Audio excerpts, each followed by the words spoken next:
नमस्कार मित्रों, जय श्री कृष्णा, राधे राधे। ओम नमः बुद्धाय। स्वागत है आपका हमारे इस हर इंसान अकेला है 923 यूट्यूब चैनल पर। भिक्षु हर दिन बुद्ध से कहता, मैंने मन को जीत लिया है, अब यह मुझे विचलित नहीं कर सकता। तो एक दिन गौतम बुद्ध ने कहा, ठीक है, तुम दक्षिण दिशा में भिक्षा मांगने जाओ, यही तुम्हारी आखिरी चुनौती है। फिर अगले दिन ही भिक्षु ने व्याकुल होकर कहा, मुझसे बड़ी गलती हुई, लेकिन अब मैं दोबारा उस दिशा में भिक्षा मांगने नहीं जाऊंगा। यह कहानी शुरू होती है जब एक बड़े प्रदेश का राजकुमार अपना राजमहल सब कुछ त्याग कर बौद्ध संघ में शामिल हुआ। शुरुआती दिनों में नए भिक्षु ध्यान करना सीखते, इसके साथ साथ गौतम बुद्ध उन्हें भिक्षा मांगने भेजते ताकि भिक्षुओं का अहंकार कमजोर हो और उनका व्यवहार विनम्र हो जाए। संघ में आने के कुछ समय पश्चात राजकुमार भी भिक्षाटन पर जाने लगा। शुरू में सब ठीक था, लेकिन कुछ ही दिनों में घटना घटी जिस कारण राजकुमार विचलित हो गया और उसने भिक्षाटन पर जाने से मना कर दिया। भिक्षाटन का नियम था कि भिक्षु केवल 2 घरों में भिक्षा मांगते और नहीं मिलती तो आश्रम वापस आकर जल ग्रहण करते। एक बार राजकुमार भिक्षु नगर में भिक्षा मांगने निकला और भिक्षु को संयोगवश से भिक्षा नहीं मिली। शुरू में राजकुमार भिक्षु को निराशा हुई, लेकिन कुछ ही पलों में उसका मन शांत हो गया, जैसे कुछ हुआ ही ना हो। बिना प्रयास के आज भिक्षु बड़ा प्रसन्न था। उसने लौटकर गौतम बुद्ध से कहा, आज मुझे भिक्षा प्राप्त नहीं हुई, लेकिन मेरा मन शांत है, ना किसी विचार ने मुझे परेशान किया। गौतम बुद्ध भिक्षु की सारी भावनाएं समझ रहे थे। बुद्ध ने कहा, अच्छी बात है, अब तुम कल महल की तरफ भिक्षा मांगने जाना। भिक्षु ने आज्ञा का पालन किया और अगले दिन भिक्षा मांगने निकल गया। कुछ देर बाद जब भिक्षु महल के आगे से गुजरा तो उसे अपना महल याद आ गया कि कैसे वह ऐशो आराम का जीवन जीता था। भिक्षु ने सोचा, महल में खाने को स्वादिष्ट पकवान मिलते और सेवा करने को कई नौकर होते और सभी प्रकार के सुख मिलते। ऐसा सोचते सोचते भिक्षु के मन में इच्छा हुई कि आज बढ़िया भोजन मिल जाए। तभी भिक्षु सचेत हो गया कि यह सब अतीत की स्मृतियां हैं और मैं केवल इन्हें देख रहा हूं। पुरानी यादों के ताजा होने से मन में कुछ इच्छाएं प्रकट हो रही हैं, यह भी मैं केवल देख रहा हूं। अगर मैं इन शारीरिक इच्छाओं को पूरी करने की लालसा रखूं तो मैं मन की शांति और यह जागृत अवस्था खो दूंगा। भिक्षु ने महसूस किया कि जब हम स्वयं को 2 कदम आगे ले जाते हैं, चेतना का स्तर ऊपर उठाते हैं, तब मन इस प्रकार के खेल खेलता है। जब हम मन को शांत करने लगते हैं तब मन हमें बेचैन करने की पूरी कोशिश करता है। भिक्षु यह सोचकर बहुत खुश हुआ, क्योंकि आज उसने आत्मचिंतन से मन के बारे में गहरी समझ और सूक्ष्म दृष्टि प्राप्त कर ली। भिक्षु ने आश्रम आकर गौतम बुद्ध को सारी बात बताई और कहा, गुरुजी, आज मुझे आपकी कृपा से सूक्ष्म दृष्टि प्राप्त हुई। मन हमें बार बार इच्छाओं में उलझाना चाहता है। महल को देखकर मुझे भी पुराने सुखों का स्मरण हो आया, लेकिन आज भी विचार मुझे छू नहीं पाए। गौतम बुद्ध ने कहा, अच्छी बात है, कल नगर की दक्षिण दिशा में जाना, वहां एक हवेली है, वहां मन और विचारों पर उपदेश देकर आना। भिक्षु बहुत खुश हुआ। आज वो जल्दी चल रहा था क्योंकि वो उपदेश देने जा रहा था। पर दोस्तों, इस बार की यात्रा भिक्षु पर भारी पड़ने वाली थी। कुछ ही देर में भिक्षु हवेली पहुंचा और भिक्षा के लिए आवाज लगाई। आवाज सुनकर एक सुंदर युवती बाहर आई। भिक्षु ने सोचा कि इस युवती की सुंदरता को देखकर मेरे मन में कोई विचार नहीं आना चाहिए, क्योंकि मेरा यहां आने का प्रयोजन तो इसको उपदेश देना है। युवती ने भिक्षु को प्रणाम किया और कहा, आइए, पहले भोजन ग्रहण कीजिए। भिक्षु ने भोजन किया, फिर सोचा कि उपदेश देने से पहले थोड़ा आराम कर लेता तो अच्छा होता। भिक्षु यह सब सोच ही रहा था। इसी बीच युवती ने कहा, श्रीमान, आपने अभी अन्न ग्रहण किया है, अब थोड़ा आराम कर लीजिए, फिर उपदेश शुरू करना। यह सुनते ही भिक्षु सतर्क हो गया। जो योजना वो मन में बना रहा था, यह महिला वह सब बिन बताए करती जा रही थी। भिक्षु ने सोचा, यह सब संयोग है, यहां लोग भोजन के बाद आराम करते होंगे। फिर भिक्षु आराम करने लेट गया और विचार करने लगा कि महिला कितनी समझदार है और इसकी सुंदरता बेजोड़ है। अगर मैं राजकुमार होता तो ऐसी ही स्त्री के साथ विवाह करता। भिक्षु के मन में ऐसे ही कुछ विचार चल रहे थे। इतने में युवती फिर से आई और बोली, अगर आप राजकुमार होते तो मुझे उपदेश कैसे देते? भिक्षु जी, आप तो मुझे उपदेश देने आए थे ना।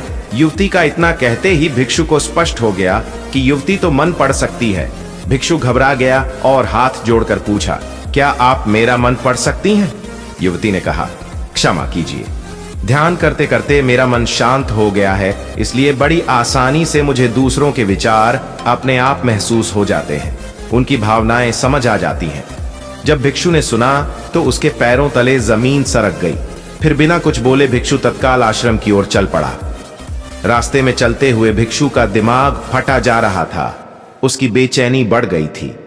भिक्षु खुद को कोसने लगा कि मेरे मन में युवती के लिए ऐसे विचार क्यों आ रहे थे, उसने मेरे बारे में क्या सोचा होगा। अगर ये बात लोगों को पता चलेगी तो लोग भिक्षुओं और संघ के बारे में क्या सोचेंगे। आज भिक्षु बहुत लज्जित महसूस कर रहा था और वह थोड़ी ही देर में आश्रम पहुंच गया। जब भिक्षु गौतम बुद्ध के सामने पहुंचा तो गुरुजी ने देखा कि उसके चेहरे की रौनक जा चुकी है, दोनों कंधे झुके हुए थे। भिक्षु ने बुद्ध से कहा, अब मैं कभी भिक्षा के लिए नहीं जाऊंगा। बुद्ध ने कहा, पहले आराम से बैठो, फिर मुझे बताओ कि तुम्हारी चाल में इतनी थकान क्यों है? आज तुम्हारे चेहरे पर तेज की जगह ग्लानि की भावना क्यों है? भिक्षु ने सारी बात बताई और कहा, मैं सब कुछ जानते हुए भी महिला की सुंदरता के बारे में और अन्य चीजों के बारे में सोच रहा था। मैं मन से पूरी तरह हार गया। अब मैं कभी उस दिशा में नहीं जा पाऊंगा। मैंने बौद्ध संघ का भारी अपमान किया है। गौतम बुद्ध ने कहा, सबसे पहली बात, परेशानी को बड़ा चढ़ाकर मत सोचो। अगर कुछ बुरा हो जाए तो एकदम से यह मत सोचो कि सब खत्म हो गया, बिना सोचे निष्कर्ष पर मत जाओ। दूसरी बात, ध्यान दो कि कहीं तुम नकारात्मक विचारों के साथ अतिशयोक्ति करने वाले शब्दों का प्रयोग तो नहीं कर रहे, जैसे मैं हमेशा हारता हूं, जीवन में कुछ नहीं बचा, मैं मन से पूरी तरह हार गया, मेरे साथ कोई नहीं है, क्योंकि ऐसा करने से मन अति भावुक और विचलित हो जाता है और नकारात्मक विचारों के चक्र में फंसा रहता है। गुरुजी के शब्दों से राजकुमार भिक्षु के मन को सांत्वना मिली।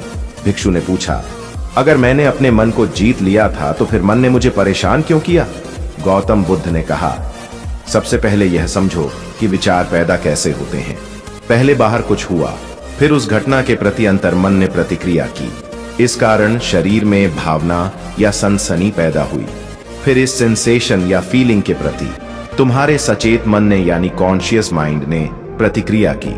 इस आखिरी स्टेप को हम विचार कहते हैं। भिक्षु ने पूछा, हमको परेशान करने की विचारों में इतनी शक्ति आती कहां से है? गौतम बुद्ध कहते हैं कि हम खुद विचारों को यह शक्ति प्रदान करते हैं। जब आप जजमेंट और सही गलत के टैग लगाकर विचारों को देखते हो तो उनके प्रति रिएक्ट करने लगते हो। एक विचार के साथ अन्य विचार भी सोचने लगते हो। जब तक आप खुद को जज करोगे तब तक मन आपको नीचा दिखाकर हावी होता रहेगा। भिक्षु ने पूछा, फिर मन शांत कैसे होगा? गौतम बुद्ध ने कहा, अगर विचार है तो शरीर में भावना भी महसूस हो रही है, क्योंकि हर विचार भावना के साथ प्रकट होता है। अगर आप अश्लील विचार महसूस कर रहे हो तो इसका मतलब है कि शरीर में एक भावना यानी सेंसेशन भी महसूस हो रहे हैं और फिर आप उसके बारे में सोच रहे हो या रिएक्ट कर रहे हो, और इसी बात में मन को शांत करने का तरीका छुपा है। हर विचार को देखना कठिन है क्योंकि विचारों का वेग तेज है, लेकिन शरीर में महसूस हो रही भावना यानी सेंसेशंस को देखना आसान है क्योंकि यह देर तक बनी रहती है। अगर इन्हें बिना जजमेंट के सही गलत का मतलब लगाए सिर्फ देखा जाए तो यह गायब भी हो जाती है।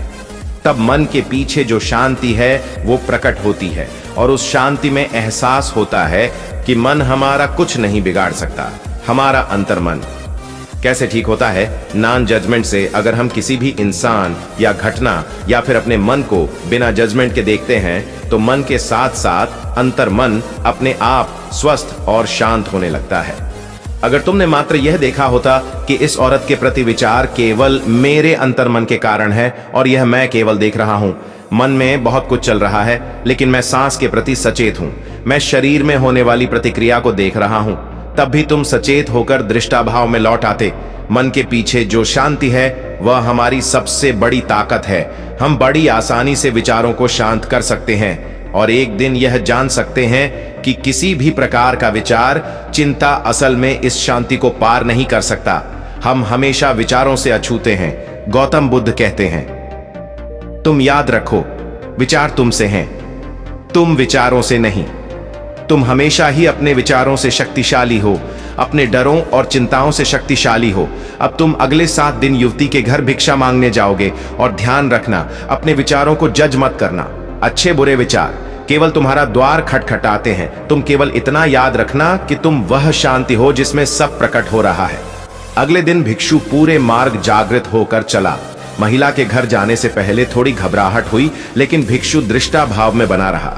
विचारों को, शरीर में उठ रही भावनाओं को, डरों को, गिल्ट को, सबको बस देखता रहा।